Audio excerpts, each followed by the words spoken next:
Shalom Bapak Ibu Saudara-saudaraku yang dikasihi Yesus Kristus. Selamat bertemu kembali dalam sapaan firman Tuhan buat kita hari ini. Selamat hari Natal buat kita. Semoga hari Natal ini membawa sukacita yang luar biasa. Karena Yesus, anak Allah yang tunggal itu datang untuk menyelamatkan kita. Jadi Natal itu perayaan bukan soal kelahiran semata, tetapi adalah soal penyelamatan manusia. Kedatangan Yesus itu membawa keselamatan, dan berita keselamatan itu merupakan satu berita sukacita yang tiada bandingnya. Dan penderitaan-penderitaan kita pun tidak akan mampu membuat orang bersedih bagi orang-orang yang diselamatkan. Oleh karena itu saudara-saudara, tetap semangat.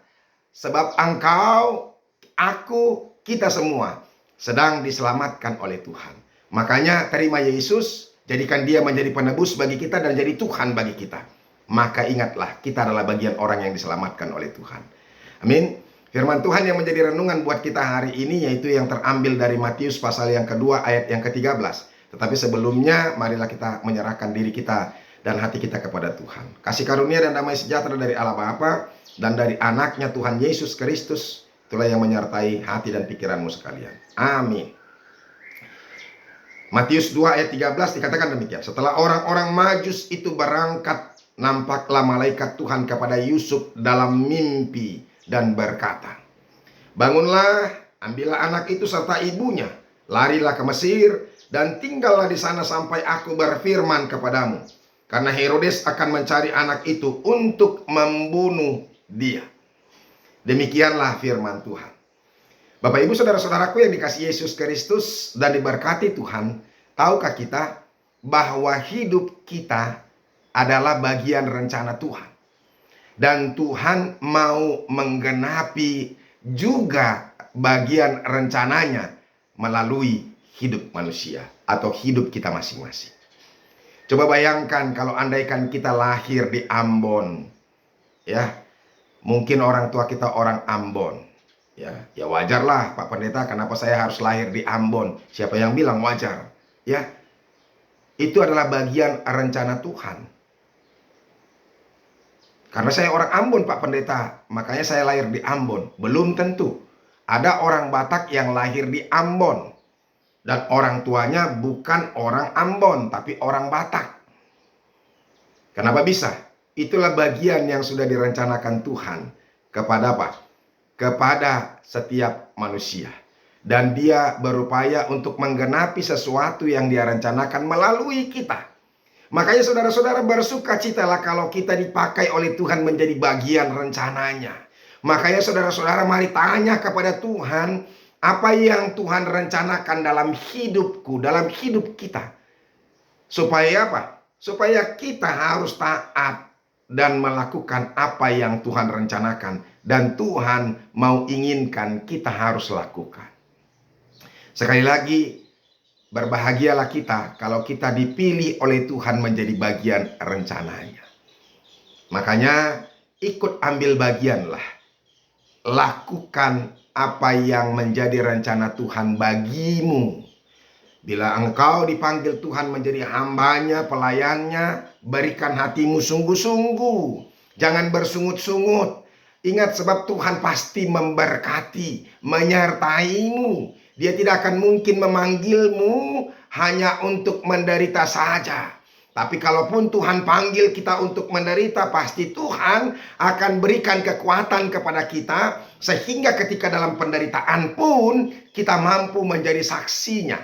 Karena memang ada orang yang dipanggil Tuhan untuk menderita, supaya Tuhan mau menjadikan dia menjadi renungan khotbah yang hidup. Sekalipun dia mengalami penderitaan, tapi dia tetap teguh dalam iman. Sama seperti Ayub, Yusuf misalnya. Itu bagian yang sudah Tuhan rencanakan bagi mereka. Makanya kesaksian bagi Yusuf, sekalipun orang mereka-rekakan yang tidak baik kepadaku, tetapi Allah mereka-rekakan yang baik bagiku. Itu. Jadi sekalipun orang berencana tidak baik kepada kita, tapi dipakai Tuhan justru untuk apa? Menjadikan yang baik. Tentunya orang abang-abangnya merencanakan yang tidak baik kepada Yusuf, ya kan? Dipukuli, ditampar, dibuli, ya kan? Disiksa, dimasukkan ke sumur, kemudian dijual. Kemana? Ke saudagar Mesir. Dan sampailah dia kemana? Ke rumah Potifar. Di rumah Potifar pun juga dia mengalami pergumulan, penderitaan. Dituduh dia apa? Mau memperkosa istrinya Potifar. Kemudian sampailah dia di penjara lagi. Dari situlah dia apa? Dibangkitkan menjadi apa? Penguasa Mesir ketika itu. Itulah caranya Tuhan, saudara-saudara. Tuhan pakai penderitaan menjadikan dia menjadi apa? Menjadi pemimpin, menjadi berkat. Oleh karena itu saudara-saudara, jangan mengeluh ketika engkau sakit, ketika engkau menderita, ketika engkau jatuh dari perusahaanmu, ketika engkau mengalami keterpurukan ekonomi. Mungkin Tuhan sedang apa? Memakai engkau menjadi bagian rencananya, menjadi saksi baginya. Kalau kita yang kaya, benar-benar kaya, luar biasa kayanya, kemudian kita jatuh, tapi kita masih tetap teguh kepada Tuhan, tetap setia kepada Tuhan, tetap bergereja, tetap beribadah, tetap bersekutu kepada Tuhan dan sesama kita, maka itu menjadi apa? Menjadi khotbah yang hidup, dan orang melihat luar biasa dia, ya. Tandalah dia orang yang sudah diberkati Tuhan. Itu. Oleh karena itu tetap semangat bagi kita. Sama seperti firman Tuhan bagi kita hari ini. Yesus itu adalah anak Allah yang tunggal. Rencana Tuhan itu begitu besar kepadanya. Dan Tuhan mau menggenapi seluruh rencananya di dalam diri Yesus Kristus. Luar biasa. Yesus direncanakan Tuhan menjadi Mesias. Ya, Mesias. Apa? Yang menyelamatkan umat manusia, terlebih bangsa Israel. Jadi ketika dia lahir, terdengarlah, diungkapkanlah dia adalah raja. Raja dunia ini, raja orang Yahudi. Ketika itu Herodes mendengar itu, dia merasa bahwa dia kerajaannya akan terancam, jabatannya akan terancam, wibawanya akan terancam, hidupnya akan terancam. Makanya dia merencanakan apa? Untuk membunuh Yesus. Tetapi saudara-saudara, mari kita lihat begitu luar biasanya. Mimpi pun bisa dipakai oleh Tuhan melalui malaikat untuk apa? Untuk menyelamatkan. Maka dikatakan dari sini tadi saudara-saudara, ya. Setelah orang-orang Majus itu berangkat, nampaklah malaikat Tuhan kepada Yusuf dalam mimpi dan berkata, "Bangunlah, ambillah anak itu serta ibunya. Larilah ke Mesir dan tinggallah di sana sampai aku berfirman kepadamu. Karena Herodes akan mencari anak itu untuk membunuh dia." Melalui mimpi, malaikat menampakkan dirinya untuk menyuruh Yusuf membawa Yesus dan istrinya lari ke Mesir. Bayangkan saudara-saudara, di tengah malam, dingin, ya kan? Apalagi kan bahaya begitu banyak. Tapi itulah luar biasanya bagaimana Tuhan menyelamatkan. Oleh karena itu saudara-saudara, percayalah kalau Tuhan memanggil kita dan kita mau mendengar firman Tuhan dan taat akan firman Tuhan, mau melakukan perintah Tuhan sekalipun melewati apa maupun, Tuhan pasti menyertai kita. Jangan takut.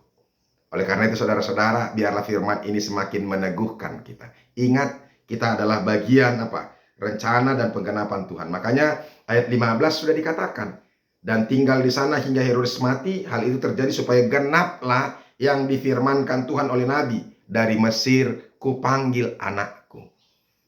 Kita semua bagian apa yang dipakai oleh Tuhan menjadi rencana dan penggenapan rencana Tuhan. Semoga firman Tuhan ini memberkati kita. Amin. Terima kasih Tuhan untuk firman-Mu, berkatilah itu. Jadikan kami menjadi rencana-Mu Tuhan, bagian rencana-Mu. Supaya melalui kehidupan kami, rencana Tuhan boleh terlaksana. Alangkah bangga, bahagianya kami Tuhan, Engkau menjadikan kami menjadi rencana-Mu. Terima kasih Yesus. Amin. Bapak Ibu Saudara-saudara, tetap semangat. Mari kita mau mengakhiri akhir tahun ini dengan iman yang teguh. Tetaplah setia kepada Tuhan. Tuhan Yesus memberkati. Sampai ketemu besok. Tapi kalau hari raya kita libur untuk mendengarkan firman Tuhan dari renungan langsung seperti ini.